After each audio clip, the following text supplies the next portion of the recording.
പച്ചക്കറി stew, vegetable stew ആണ് നമ്മൾ ചെയ്യാൻ പോണത്. അപ്പോൾ അതിന് വേണ്ട സാധനങ്ങൾ എന്ന് പറഞ്ഞാൽ ഇഞ്ചി, പച്ചമുളക്, വെളുത്തുള്ളി, സബോള, ഒരു സബോള എടുത്തിട്ടുള്ളത്, പിന്നെ പച്ചക്കറികൾ ക്യാരറ്റ്, ഉരുളക്കിഴങ്ങ്, ബീൻസ്. ഏത് പച്ചക്കറി നിങ്ങൾക്ക് ഇഷ്ടമുണ്ടോ അത് ചേർക്കാം. ഞാനിപ്പോൾ ഇത് മൂന്നുമാണ് ചേർക്കുന്നത്. പിന്നെ വേണ്ടത് മുഴുവൻ മസാലയാണ്. അതായത് കരയാമ്പൂ, ഏലക്കായ, പട്ട, കുരുമുളക്, ഇത്രയും വേണം. പിന്നെ ഞാനിവിടെ എടുത്തിരിക്കുന്നത് ഒരു രമ്പയുടെ ഇലയാണ്. ഉണ്ടെങ്കിൽ അത് ചേർക്കാം, അത് ചേർത്താൽ നല്ലതാണ്. ഇതെല്ലാം കൂടെ നമുക്ക് വെളിച്ചെണ്ണയിൽ വഴറ്റിയിട്ട് തേങ്ങാപ്പാൽ പിഴിഞ്ഞ് ഒഴിച്ച് അതിൽ വേവിച്ചെടുക്കുന്നതാണ് സ്റ്റൂ. ഞാൻ ചെയ്യുന്ന പച്ചക്കറി സ്റ്റൂ അങ്ങനെയാണ്. അപ്പോൾ നമുക്ക് ആദ്യം വെളിച്ചെണ്ണയിൽ വഴട്ടാം. നമ്മൾ ഒരു ചീനച്ചട്ടി വെച്ചു, അതിൽ വെളിച്ചെണ്ണ ഒഴിച്ചു. അതിൻ്റെ കൂടെ ഒരു 1/2 ടീസ്പൂൺ നെയ്യും കൂടെ ഞാൻ ചേർത്തിട്ടുണ്ട്. അപ്പോൾ നല്ല സ്മെല്ല് വരും. വേണമെന്നുള്ളവർക്ക് ചേർത്താൽ മതി. അതിലേക്ക് നമ്മൾ മുഴുവൻ മസാലകൾ ചേർത്തു. അതൊന്ന് പൊട്ടി ഒന്ന് മൂത്ത് വരുമ്പോൾ നമുക്ക് ഇഞ്ചി, പച്ചമുളക്, സബോള ചേർത്ത് വഴട്ടാം. മുഴുവൻ മസാല നന്നായിട്ട് മൊരിഞ്ഞു. ഇഞ്ചി, പച്ചമുളക്, വെളുത്തുള്ളി ഒന്ന് ആയിട്ട് നമുക്ക് അതിനകത്തോട്ട് സബോളയും കൂടെ ചേർക്കാം. സബോളയും കൂടെ ഞാൻ ചേർക്കുകയാണ്. ഇതെല്ലാം കൂടെ നന്നായിട്ട് വഴണ്ട് വന്നോട്ടെ. അതിന് ശേഷം നമുക്ക് കറിവേപ്പിലയും രമ്പയുടെ ഇലയും കൂടെ ചേർക്കാം. രമ്പയുടെ ഇലയും കറിവേപ്പിലയും കൂടെ ചേർക്കും. നമുക്ക് അതിനകത്തോട്ട് നമ്മൾ അരിഞ്ഞു വെച്ചിട്ടുള്ള പച്ചക്കറികൾ ചേർക്കാം. പച്ചക്കറി ചേർത്ത് ഉപ്പും ലേശം മഞ്ഞൾപ്പൊടി വേണമെങ്കിൽ ചേർക്കാം, ഇല്ലെങ്കിൽ ലേശം മല്ലിപ്പൊടിയും കൂടെ ചേർത്ത് അതൊന്ന് വഴണ്ട് ഈ വെളിച്ചെണ്ണയിൽ തന്നെ നന്നായിട്ട് വഴണ്ട് വെന്ത് കഴിയുമ്പോഴാണ് നമ്മൾ രണ്ടാം പാല് ചേർക്കേണ്ടത്.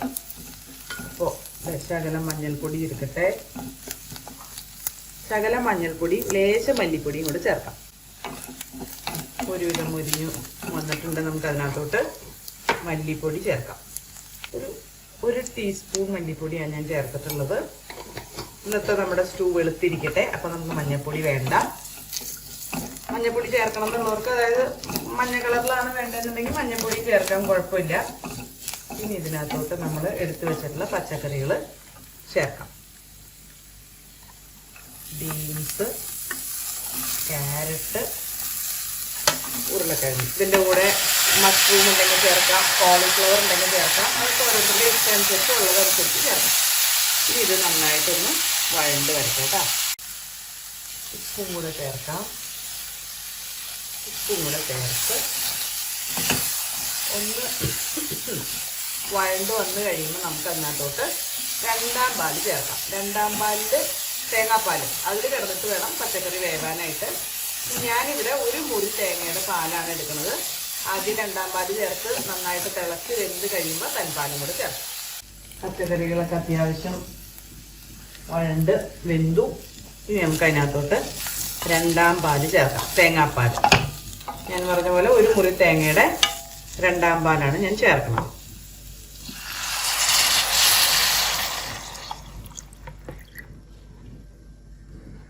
ചേർത്തു.